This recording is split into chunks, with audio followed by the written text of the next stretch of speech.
പുതിയൊരു വീഡിയോയിലേക്ക് സ്വാഗതം. അടുത്തൊരു വാർത്ത ഒഡീഷ എഫ് സിയുടെ താരമായിട്ടുള്ള ജെറിയുമായി ബന്ധപ്പെട്ട ഒരു അപ്ഡേറ്റ് ആണ്.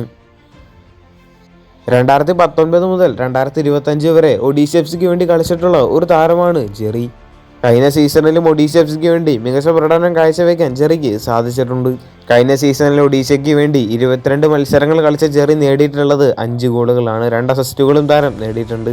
അങ്ങനെ നിലവിൽ ഇപ്പോൾ ജെറിയുടെ ഒഡീഷയോടൊപ്പമുള്ള കോൺട്രാക്റ്റ് അവസാനിച്ചിരിക്കുകയാണ്. നിലവിൽ ലഭിക്കുന്ന വാർത്തകൾ അനുസരിച്ച് ജെറിയെ ടീമിലേക്ക് എത്തിക്കാൻ ഒരു ISL ടീമിന് താല്പര്യമുണ്ട്. നിലവിൽ ട്രാൻസ്ഫർ മാർക്കറ്റ് ഇന്ത്യ അടക്കമുള്ള മാധ്യമങ്ങളുടെ റിപ്പോർട്ട് അനുസരിച്ച് ജെറിയെ ടീമിലേക്ക് എത്തിക്കാൻ ജംഷഡ്പൂർ FC താല്പര്യമുണ്ട്. ട്രാൻസ്ഫർ മാർക്കറ്റ് ഇന്ത്യയാണ് ഈ ഒരു വാർത്ത ഇപ്പോൾ റിപ്പോർട്ട് ചെയ്തിരിക്കുന്നത്. എന്തായാലും ജെറിയെ ടീമിലേക്ക് എത്തിക്കാൻ ജംഷഡ്പൂർ FC സാധിക്കുമെന്നൊക്കെ കാത്തിരുന്ന് കാണാം. അടുത്തൊരു വാർത്ത കേരള ബ്ലാസ്റ്റേഴ്സുമായിട്ട് ബന്ധപ്പെട്ട ഒരു അപ്ഡേറ്റ് ആണ്.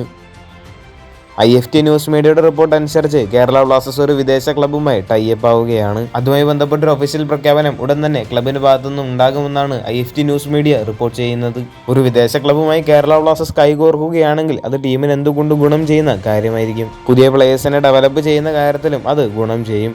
എന്നാൽ കേരള ബ്ലാസ്റ്റേഴ്സ് ടൈപ്പ് ആവുന്ന ഒരു വിദേശ ക്ലബിന്റെ പേരൊന്നും IFT ന്യൂസ് മീഡിയ റിപ്പോർട്ട് ചെയ്തിരുന്നില്ല. അതുകൊണ്ട് തന്നെ ഇതുമായി ബന്ധപ്പെട്ട കൂടുതൽ അപ്ഡേറ്റുകൾ ഇനിയും പുറത്തു വരേണ്ടതുണ്ട്. എന്നിരുന്നാലും നല്ലൊരു നീക്കം തന്നെയാണ് ഇപ്പോൾ കേരള ബ്ലാസ്റ്റേഴ്സ് മാനേജ്മെന്റ് നടത്തിയിട്ടുള്ളത്. ഇനിയും ടീമിൽ മികച്ച മാറ്റങ്ങളും സൈനിങ്ങുകളുമാണ് ആരാധകർ പ്രതീക്ഷിക്കുന്നത്.